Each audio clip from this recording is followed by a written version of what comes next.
All right, Mr. Jeff Griffin, president of the Greater Sioux Falls Chamber of Commerce. Thank you for coming today, having a conversation about success mindset. Yeah. Anything we want to talk about, actually. It is my pleasure. I appreciate the invitation. Yeah. So curious. So you're in plant to Sioux Falls, a year and a half now. Coming on 2 years, Almost 2 actually. years. Yeah, January will be 2 years. Okay. Great. Well, I say great time to join with Mr. COVID. What a great time. Aside from the Aside global from that, pandemic. thriving community, a lot of things happening out here. Just curious, Yeah. from your perspective, what are some of the things that has you excited about where we're at as a community, business, personal, so on and so forth, and the horizon? What's got you excited about where Sioux Falls is headed? No, so I mean, the story I've been top of mind for the last month is the success of the Forward Sioux Falls campaign. Okay. And for folks that aren't aware, that's an every 5-year economic development campaign. Just finished the 8th, so coming on 40 years of that being a success in Sioux Falls.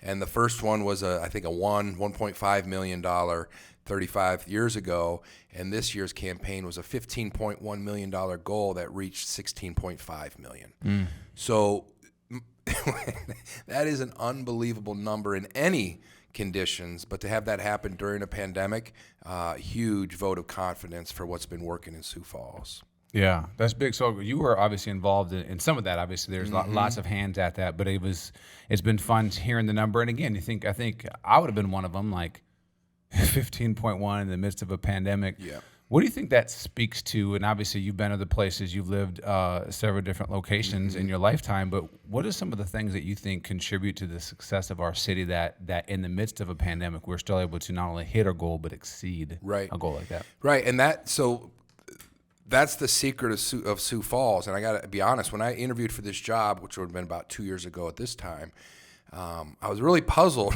by how this Forward Sioux Falls campaign worked and how a Chamber of Commerce had such vibrancy as Sioux Falls does. And the exercise of going out to the nearly 400 investors and hearing their stories of, hey, you know what, this campaign's helped my business grow. We want to help it grow. And specifically, the banks are huge investors in this campaign, and some of them came in above what we were asking for. Yeah. And they do that because, the banks, the small businesses are clients of the banks, and the banks want, obviously, a fertile economic growth. But not every community, specifically, I came from Peoria, Illinois, which is on an exact opposite trend.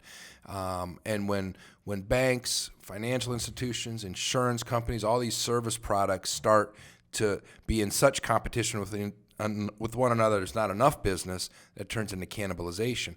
And here, it's not with complacency, but everyone, if you're performing, you're going to eat, and some are eating more than others, but there's a lot of success happening. And beyond the banks, though, we have the nonprofits participate, the education systems. I've been bragging on 6 universities are all investors in Forward Sioux Falls. That's a huge credit to how business and academia are working together in this community. Yeah, that's a big deal. I think, we don't get enough of that. There's so many, you've heard the crabs in the barrel mentality where people, for me to get ahead, this person has to, give something up. But we can make the pie bigger. Right. And obviously communities understand people growth as we're growing. But what are some of those things that you've seen that makes that a unique mindset? I know when I first joined the board for the chamber, that mentality of a better you whole, right? More pieces of the pie. That's more for everybody. How do you see that playing itself out in terms of folks to say how can I participate in that to help do my part, knowing that even though I don't see it, being part of the chamber, being part of our community in a different way, in an elevated way, helps make us all better. Yeah. So that's the trick, right? As we grow, we need to make sure we're engaging everyone, including folks who wouldn't traditionally be, associated with the Forward Sioux Falls campaign or a Chamber of Commerce. And we're seeing that really happen, I don't want to say naturally, because it was with intent that the Young Professionals group has developed. But that group is now approaching 1,000 members. Yeah. That's a huge number. It's a big number. And And that's the group that has more diversity, not only in age, obviously, but we see some more racial diversity in there, and some more implants from out of town, out of other states, other cities, because that's a nice natural spot for people to come and make friends. What I want to make sure is that we're deepening our relationship with people who have interactions with the Chamber of Commerce, because chambers of commerce for generations have just kind of sold on ribbon cuttings and the networking, which is important. It's fun to celebrate new businesses and get that networking, but there's deeper relationships of the business advocacy, the fighting discriminatory legislative bills. All that's the deep work of what we do, working with to get fiber to everyone within the state. And I mentioned education before, but it's not without effort to get employers and academia on the same page, because unfortunately our nation, the way we treat education, it can be a different set of standards presented upon the administration of schools than the employer is looking for. And as much as we can help administration of schools dig through that red tape, get kids into workplaces for those experiential opportunities, I mean, I think that's the future of those more deep-rooted relationships. Yeah, that's a big thing. So you mentioned young professionals. I think it's an interesting time that we're in with social media. You know, I'm to a degree, I'm thankful we didn't have social media when I was 20-something years old. But as you think about that, and that's obviously nothing to sneeze at, over almost 1,000 plus young professionals. That's the future, right? Obviously, as they come into that. Part of this for me in success mindset and having some conversations about it, how do we unpack that for the next generation? So if you were to go back, we jumped into it. Is it 84 DeLorean? A little Back to the Future. I believe it was 84. Well, the movie was 85. I don't know what year the car was. So somewhere in that range. Marty McFly. We pop into one of those things. 24-year-old Jeff Griffin. What? Not where you were. What advice? All right, you get 5 minutes to have a conversation with yourself at 24. What gold nuggets are you dropping on yourself? Yeah. Well, I mean, first and foremost is nothing top of my list to my kids. My dad had told me, and I think this remains solid advice, is to never burn a bridge. And I burned few. Very few. I would have burned more without my dad leaning on me that way. And because as my career has gone on, relationships come back. I don't care where they are, different parts of the country, different parts of the world. And I don't like it when I see younger people, maybe reacting emotionally, and that's where social media comes into play, and you can't undo that. So chill out and don't burn a bridge, because the networking doesn't go very far if you're typecast as a troublemaker or too reactionary. Yeah. And then the other piece, I feel like I've taken some risks in my life and in my career, but I think I could have taken some more. And this idea of being the person that God meant me to be on this earth versus the version of it that people want me to be. That's a tough deal, and I think I could have done a little more in that area to I mean, Rosie, my wife may disagree. She may be like taking enough risks. Quit taking risks. But that whole idea of employers have to be ready for it too, for their employees to take chances and take, not recklessness, but to take some chances, to make some mistakes and be able to absorb that. I think we can get so on top of each other, and part of that's with the quick response that we have to situations. Criticism comes so rapidly. I think it can be difficult for an employer it's more difficult to give that space for employees to make mistakes, just because of how quick information spreads out.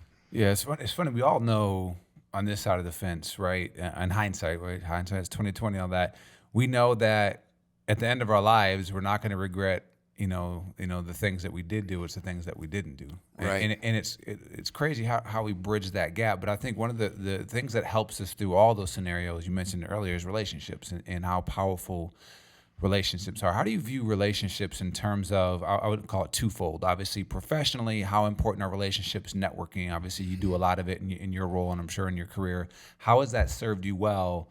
And then as you think about, personal success, how important are relationships in that in terms of giving you balance?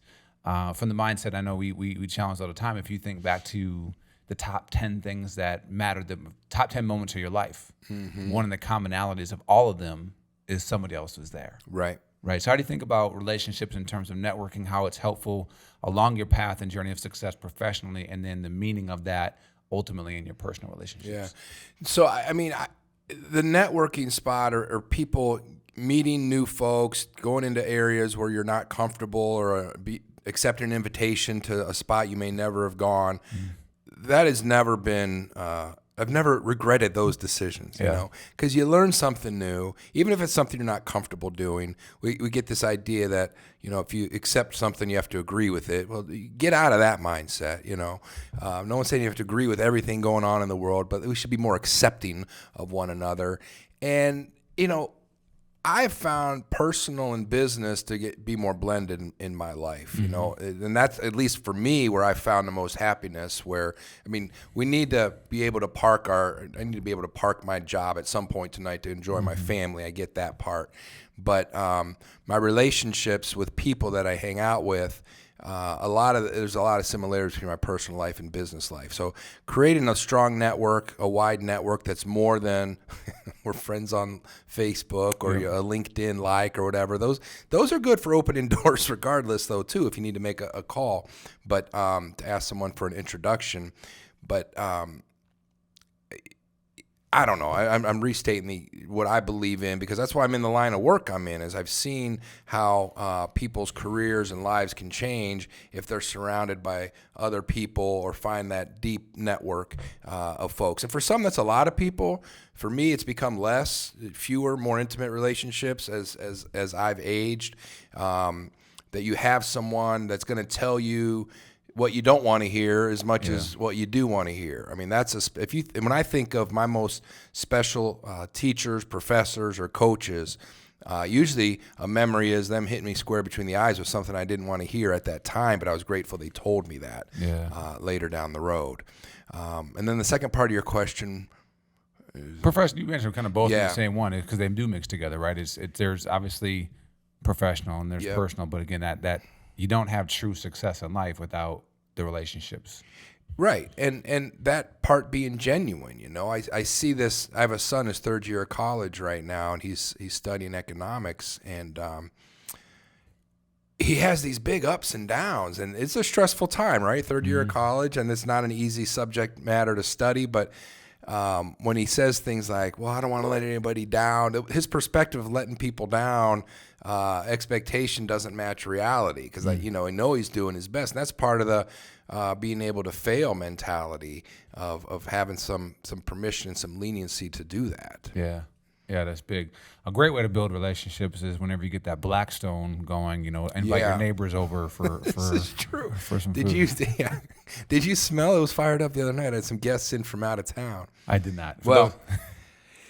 Which I don't know if you have another question, but at this point I don't care, because I got something I don't want to forget about. Let's have at it. That's what we're here for. You asked about the specialness of Sioux Falls. And, I had last week friends in, chamber and association executives from Tennessee, Wisconsin, Minnesota, St. Louis, and Washington, D.C., and took them around our city and took them to a couple of events. And these are some hard-hitting people that I've known for 10 years. They'll shoot you straight. And they were blown away by what we have here. They were shopping, the cordialness of people. I had to reprogram my brain when I moved from Illinois. I'm originally from Ohio, but spending 6 years in Illinois in that political atmosphere, my head was on a swivel, because you're always looking for who's after you. And when I came here, it's not like there are a bunch of dopes in South Dakota, but they treat each other with respect and solution-mindedness. And that's a very special component of what we have here in South Dakota. And my friends were impressed with that and noticed that. And those simple, when we're in this environment where people can move their business anywhere, and if they're visiting Sioux Falls and they have that similar experience, that's going to be good for all of us, because we need to move in that talent. Yeah, that's really big. We have a saying or belief, I think everyone would agree with it, but success leaves clues. And I think a big part of this for me is how do we unpack these things, because you can, especially in the information age right now, you can check your cell phone, you can read biographies, you can listen to all these different things to hear people that have gone before us. Who are a few of those people that had a significant contribution on your success? You mentioned your dad obviously dropping some things, but have you, what was your relationship with mentors or those few key people along the way? Like, my life is where it's at partially because I ran into this individual who just invested in me differently. Right. Well, the one leadership class I took years ago, he may not remember this, but Senator John Glenn was at Ohio State. I don't know if that name means anything to you, but John Glenn was a famous United States senator from Ohio and also an astronaut. Okay, I was like, I thought he was a past speaker of the Sioux Falls annual meeting.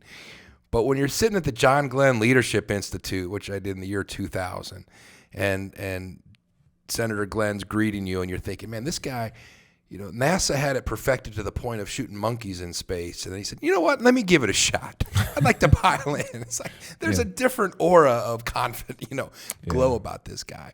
But I remember that class and how basic his leadership style was, of expectations he had for his employees and expectations he had for himself. And that was at the time we didn't have BlackBerries and iPhones. We had pagers and a mobile phone. So you'd get a page and you return a call. Pager? Yeah, a little pager on your hip. Yep, I had one of those bad boys. That was clear. Yeah.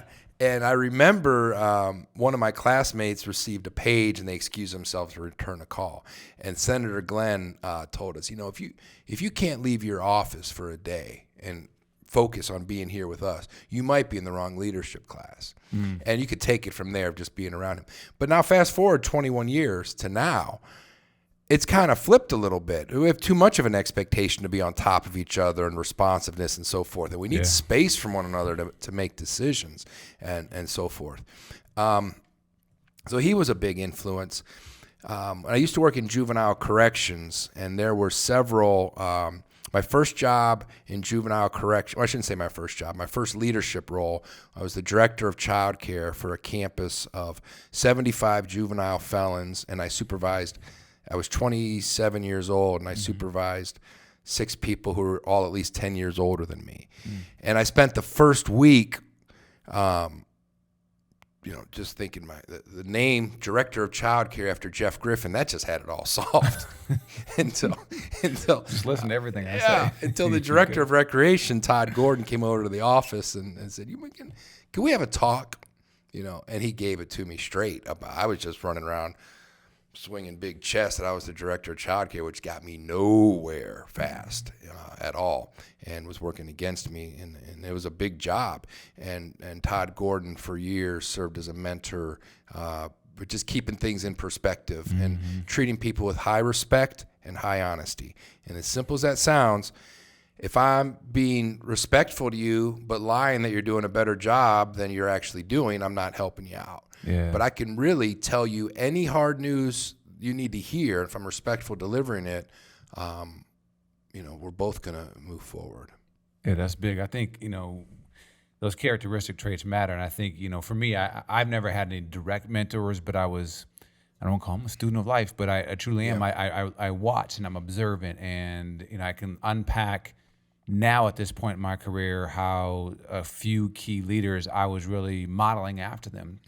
So as you think about, some of those characteristic traits, what are some of the characteristic traits that you think folks could take some time exploring that would help them be a better leader, be a better community member, those type of things that matter, that, truly help build the characteristics towards their personal success? What few characteristic traits come to mind for you in that space of success? Top of the list for me has become being genuine with yourself and genuine with others. And that's a hard, as you're building a career. I'll be 51 tomorrow. Save the applause. 51. But at 8, the 51-year-old version of Jeff Griffin is far different than the 41-year-old, and far different than the 31-year-old version. So the game has slowed down for me to a degree where you can kind of see this pitches in the dirt. I'm not always good at laying off of them, but I'm better than I was. And not to be as emotional with things. But as you're building a career and you feel like you have to, I'm not saying we don't ever have to bite. You don't have to always be genuine. You don't have to always tell your boss what's on your mind. I tell it like it is. I don't speak my mind. Because that's not gonna help with the career advance. But if you can reach a point where you can look at yourself in the mirror and you're confident in what you're doing that matches closely with your personal values and make a living while doing it, you're going to be a happy person. And leaders, we hear a lot about employees want transparency and I get that, and they do. There's still not, these larger businesses that have a lot of employees, there's no excuse for not treating people with dignity and respect. And the best employers are doing that. And I think that's been the case for a long time. I'm glad it's being talked about more now. But it's still there's still room for growth in that area.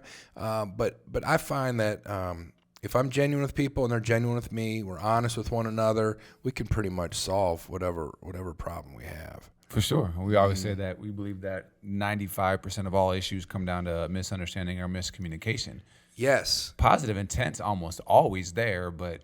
And these daggone texts and email are the number one culprit. They really are. They really are. It's like, let's pick up if there's any inkling of that didn't sound right. Let's pick up a phone and talk with one another. Yeah, I had a conversation this last week with a gentleman that, again, it was a reply all email, and again, it's one that you wanted to talk through that. This was a coaching moment of like, this is how this made me feel, and I'm trying to help him see this is not going to go well in other spaces. I want to be honest in that moment.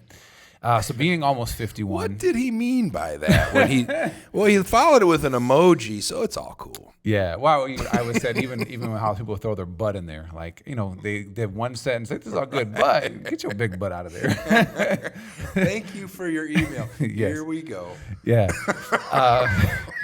So I want some perspective. 51-year-old. Let me drop some knowledge.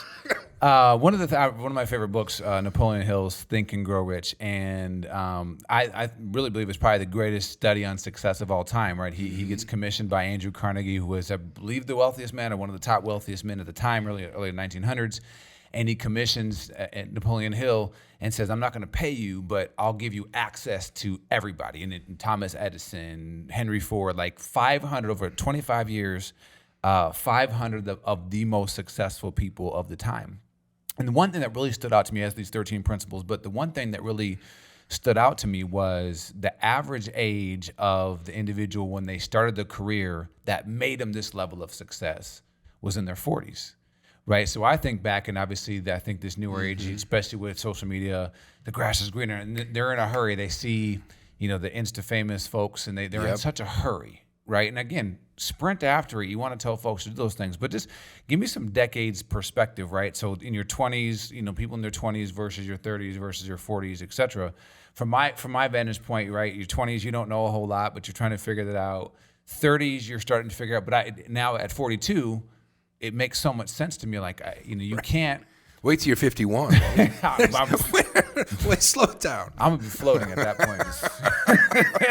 But I believe, again, knowledge isn't power. It's applied knowledge that's power. Yeah. But it's experienced knowledge that turns to wisdom. And so, as you think about these decades and how you've grown, kind of in that space, what are some of the lessons that you've gleaned over the last 3 decades, if you would, as being an adult through these phases? So I think early on I was a little naive and maybe ignorant of opportunities that might have been right in front of my face. It didn't have a full 360 view of what the world held out for me. And I was raised, people are bouncing around a lot of jobs. My parents pretty much locked into jobs and stayed there for a long time. Both children of Depression era, though. So the deal was you get a job and lock the pensions in, and you do that.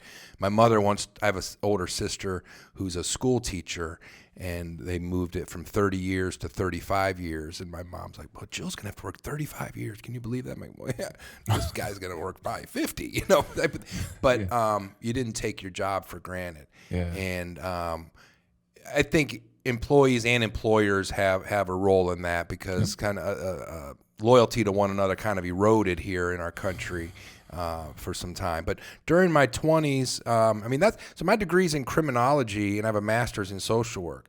So I worked 17 years in juvenile corrections before I even thought about it. I didn't know what a chamber of commerce was. Yeah. And it hit me like a ton of bricks. I enjoyed that work, but I really was just kind of focused in on, okay, how am I going to move up the ladder within this career path? And then it took someone coming to me for a job that I hadn't applied for, and I thought, oh, well, there's a whole new world out here. And that's when I made the transition into the Chamber of Commerce world, and that really helped widen my scope because with the Chamber of Commerce we get to work with every industry and every sector of the businesses, so and nonprofits and churches and everything in between.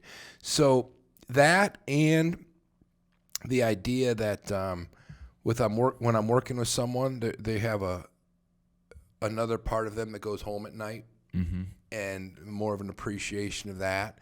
I like to spend time talk. I don't do enough of them. I have 18 employees. I wish I had better relationships with all of them. But I do like to know what's going on with them to the extent that they want me to know. Yep. But I think, it's fun when you're able to celebrate people's birthdays at work or the birth of a new child, whatever the case may be. I think that's an important part. And that's really grown. I've grown in my appreciation of that. And I think our society's allowing that to happen more, which I think is an important step. Yeah, it's big. So one of the things for me, part of talking about this, why this is a valuable conversation, because, for most people, they're trying to find their way to success, quote unquote success. Again, I think step A is defining it, but I don't believe success is a secret, it's a system. There's things that make us successful. What are some of the things that you do to help fuel you, to keep you motivated, to keep you going in terms of Jeff Griffin's world of what makes you successful or running optimally in your job, life, career, all those different things? What are some of the systems or habits that you have that really pay dividends for you? Well, I was taught a saying. There's kind of two answers here. I was taught a saying years ago by a boss that didn't really practice this. The saying's good, but he didn't practice what he preached, which taught me a lesson. And the saying was, he had a mirror next to the window of his office. And he said, when things go wrong, I look in the mirror. And when things go right, I look out the window at the workers. It was a beautiful sentiment. Yeah. Unfortunately, he did just the opposite in practice. Your fault. What'd you do, Jeff? but there's another. That's probably an off-air story. But that principle is a good one. I love it when I don't love it when a staff member's feeling beat up, but if they'll come to me and say, that they don't see the success that they had or what they're able to accomplish. Maybe they got 95% there and they're focused on, the 5%. I love it when I'm able to put some perspective on that and point out to them, look what you did do, and see that success because the projects I work on can have a long end game to them. And so I need to find victories along the way of things that, hey, that was a win. Let's celebrate that. Yeah. And if there's, I don't want to make it seem like every mistake's okay. I'm not saying make mistakes. There's already too many of them and we're going to have to make a decision. But there's a balance there. I think with my employees, I know when they're doing their very best. And I've learned someone's negative attitude is about the only thing we can't fix. And if you want to hold on to that, we're not going to be able to have a future. But finding little wins along the way that add up to big wins. I mean, you and I have talked about this in the diversity discussion. There's not a magic finish line to this. This is the world history tells this story. How are we going to be the best we can be right now in 2021 and moving forward? Yeah. That's a big one. You had said something there that I've heard it before, and I'm wrestling with it because it's hard to really wrap around it. But it's everything is my fault, and it's a great way because it's so easy to fall victim. It's to point fingers. Even if I only owned 1% of the thing, it's honing in on what I can control. And so I think that's a great sentiment of making sure that we're owning our part. Without it being a pity party, right? Correct. So, I mean, the fact that I try to be, I don't have to win every fight. That whole wait, why am I talking?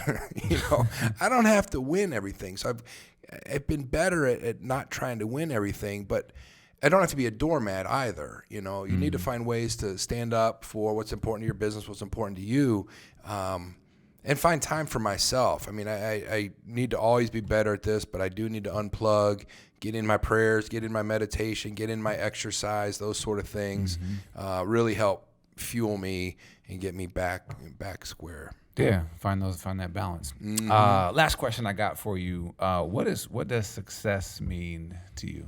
Oh man, you know, when you asked this out loud, I was actually noodling this yesterday because I forget exactly how you worded it at CultureCon, that define success for yourself. And everything I came up with just sounds so sappy, but I think at the end of the day, it is. I'm feeling very successful right now for a few reasons. I've got a 26-year marriage and a beautiful wife. I've got 2 boys in college and a daughter active at her high school who really didn't want to move to South Dakota, you know. But she was after her freshman year. Yeah. And that part's, and I have a job I love that puts bread on the table, and I love going to it. And an amazing neighbor. And an amazing neighbor, Vlad, you know, Damien. I'm feeling real successful in that regard. So having a job that you love, I mean, there's this whole balance of money's not everything, and I agree with that. It helps, you know, when paying the bills and getting your kids educated and so forth.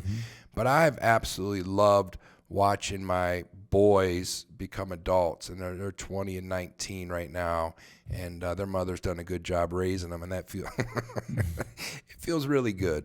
Yeah. So. Yeah, that's awesome. Again, I think that's a great conversation for all folks to have. Again, and that's for me is my goal is how do we start to unpack this, get people talking about it. What does it mean to you?